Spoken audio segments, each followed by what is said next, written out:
ददुआ का जिसने अंत किया, विकास दुबे की पलटी गाड़ी, उस आईपीएस को योगी ने बुलाया वापस।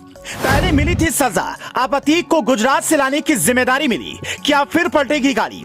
योगी ने खुद बुलाकर दिया प्लान। एक टारगेट के साथ मिली एसटीएफ की कमान। क्या होगा? वो आईपीएस अधिकारी जिसने ददुआ जैसे खूंखार अपराधी को पानी पिलाया, ठोकिया जैसे डाकू को ठिकाने लगाया और पलटी विकास दुबे की कार, उसे योगी ने वापस बुला लिया है और एसटीएफ की कमान देकर गुजरात से अतीक को यूपी लाने की जिम्मेदारी दी है, जिससे अतीक एंड कंपनी के दिल में खौफ भर गया है। इस आईपीएस अधिकारी को विकास दुबे की गाड़ी पलटने के बाद एक दूसरे केस में अनुशासनहीनता के कारण सजा दी गई थी और पद से हटा दिया गया था। लेकिन अब योगी ने खुद बुलाया और पूरा प्लान समझाया, एक टारगेट दिया और भेज दिया गुजरात, जहां अतीक पहले से ही जेल में है। उसे यूपी लाना है। ये काम एक हफ्ते में निपटाने का टारगेट अधिकारी को मिला है। अतीक का परिवार भी इसलिए डर रहा है क्योंकि अपराधियों के लिए इस अधिकारी का नाम ही काफी है। अनंत देव तिवारी जीआरपी में डीआईजी के पद पर तैनात थे, जो उन्हें सजा के तौर पर मिला था। लेकिन होली से ठीक एक दिन पहले योगी की तरफ से बुलावा आया और कहा गया कि बनवास खत्म हुआ, बैग पैक कर लीजिए।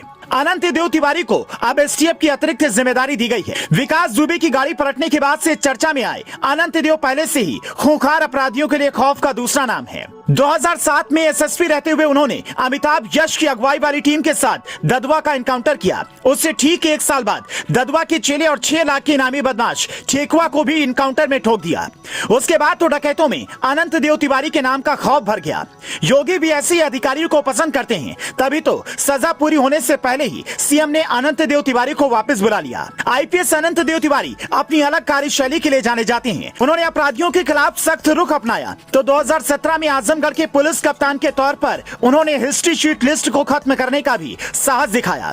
उन्होंने 1993 में इटावा की डीएसपी पद पर रहते हुए एक रसूखदार नेता को जेल भेज दिया, जिसकी लखनऊ दरबार तक पकड़ थी। नतीजे में अनंत देव को बांदा चित्रकूट में शंटिंग पोस्टिंग दे दी गई, जहां पर उन्हें तेंदुपत्ते को तुड़वाने का काम दिया गया। इसी दौरान उन्हें ठोकिया और ददुआ जैसे डाकुओं के बारे में जानकारी मिली और अनंत देव उनके पीछे पड़ गए। इन्हीं के खौफ से अतीक अहमद ने अदालत में अपनी सुरक्षा को लेकर गुहार लगाई। उसकी बहन ने रोकर प्रेस कॉन्फ्रेंस की। अतीक की पत्नी पहले ही कह चुकी है, मेरे पति का एनकाउंटर हो सकता है। ये डर मंत्रियों के बयानों के बाद और भी बढ़ गया है, क्योंकि उन्होंने खुलेआम गाड़ी पलटने की बात की है। उधर उमेश पाल हत्याकांड में 2.5 लाख के इनामी बदमाश साबिर के भाई जाकिर की लाश गंगा के कछार में मिली है। उसके साथ क्या हुआ अभी तक साफ नहीं है, लेकिन अगले हफ्ते अतीक को गुजरात से यूपी वापस लाया जाना है, जिसकी कमान एसटीएफ के हाथ में है और एसटीएफ की कमान अनंत देव तिवारी के हाथ में है। एनकाउंटर स्पेशलिस्ट आईपीएस अधिकारी को सीएम से सीधे ऑर्डर मिला है, तो क्या होने वाला है आप खुद समझदार हैं।